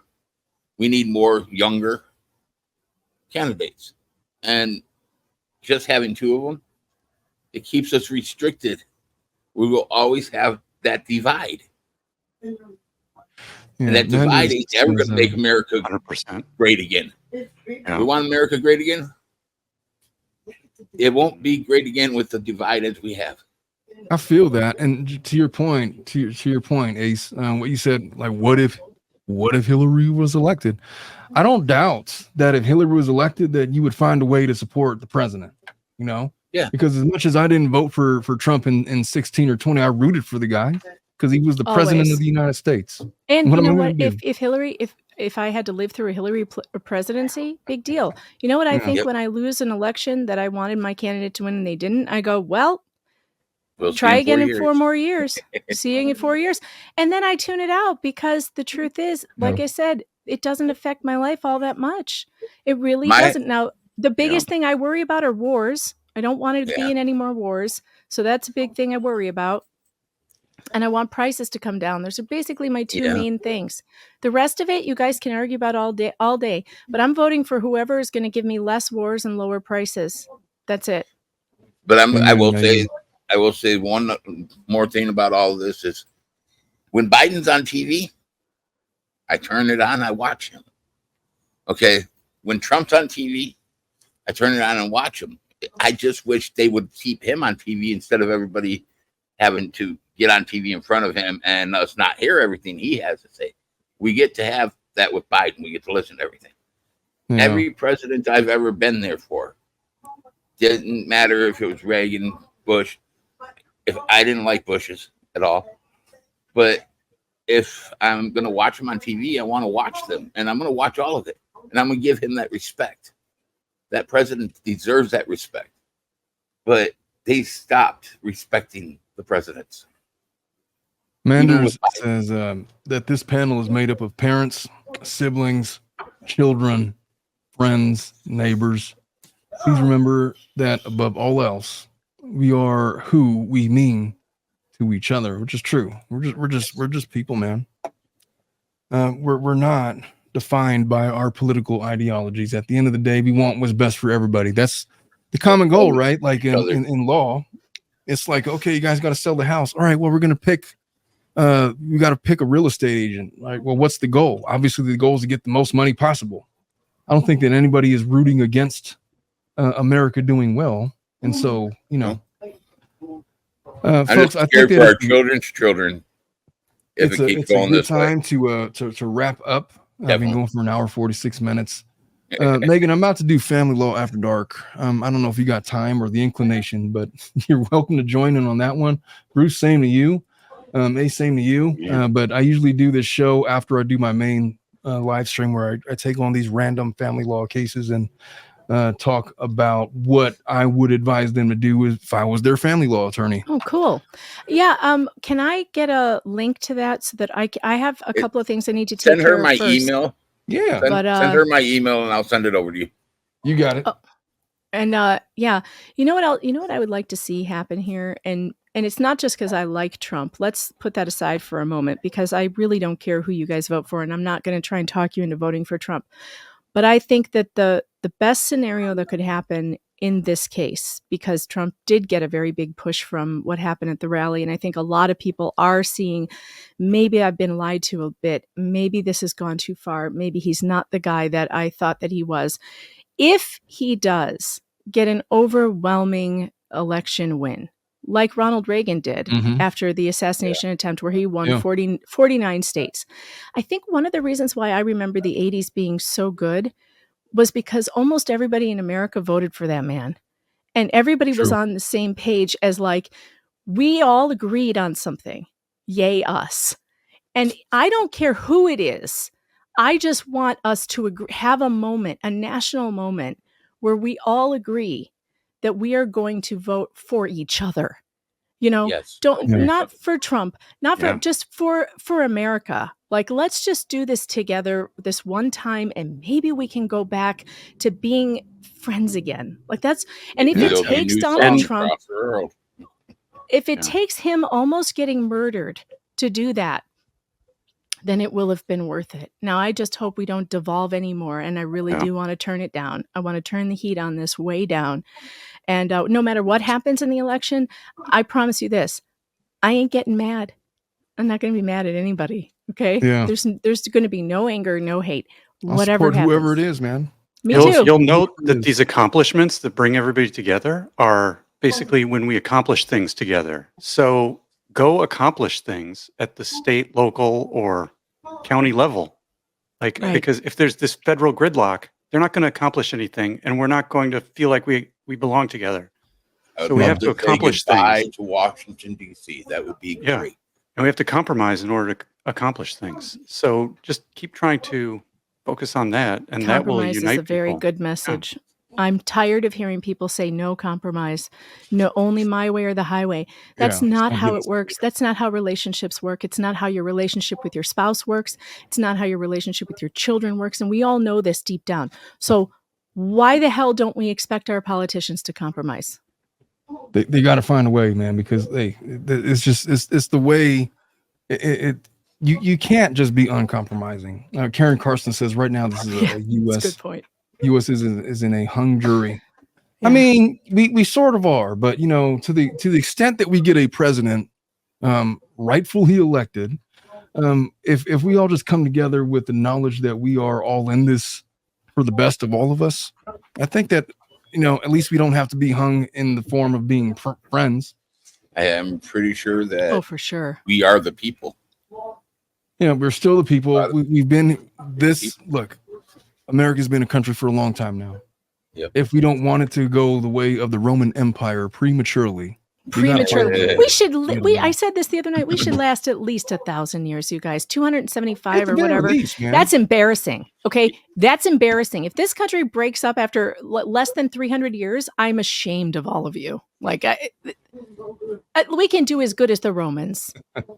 It can't be the case that Russian hackers are able to just like troll the shit out of us and turn everybody against each other. Come on, man. We've been trolled. Come on. All right, I love folks. you guys. I'm gonna wrap this. Hey, all Bruce, the I'm love for all gonna of send you. you, Megan, I'll send you a link to the Family Law After Dark thing. Will probably be in progress. Just jump in whenever you want. I probably can't go. I got to get back to my day job, but yeah, you guys keep me in mind for other yeah, streams. for sure. It's a lot of fun. The Family Law Show. It's I definitely want to join, but I may have to do so from my phone so I can fold laundry. So I might be off camera, but I would like to listen in for sure. Oh, I did that on Lauren Needy's show while I was driving to Pismo Beach for an old folks vacation. I watched that. That was great. If you throw me a link, yeah, I'll shoot you a link too, Ace. I'll try. I love the law stuff. I love the true crime stuff. So when it comes to law, folks, I love it. So I'm gonna wrap this up. I will if you guys haven't done so already, just head on to my channel and go to the Family Law After Dark link. We're gonna get started. Maybe we'll have Megan Fox as she's folding laundry and giving marital advice. A good time. Bruce has got his day job to go to. Maybe Ace will be there as well. We'll see. Yep. But all right, folks, I'm going to take 5. I love you guys lots. I hope you guys enjoy the show. Come join us for Family Law After Dark in about 5. All right, guys. Thank you. All righty. Hey, Bruce. Hey, Ace. Thanks for coming on, man. I really appreciate it. Definitely, my friend. Oh, anytime. Appreciate it. All righty. Thanks, Ace. Take care. I'm a little bit shy on the camera. Oh, no worries about that, man. We could play it with radio voices as well. Yep, that changes. So we will definitely be in communication, my friend. You got it, man. All right. All right, buddy. Guys later. Thanks, and don't forget to send her my email. Yes, sir. Bye-bye. Thank you.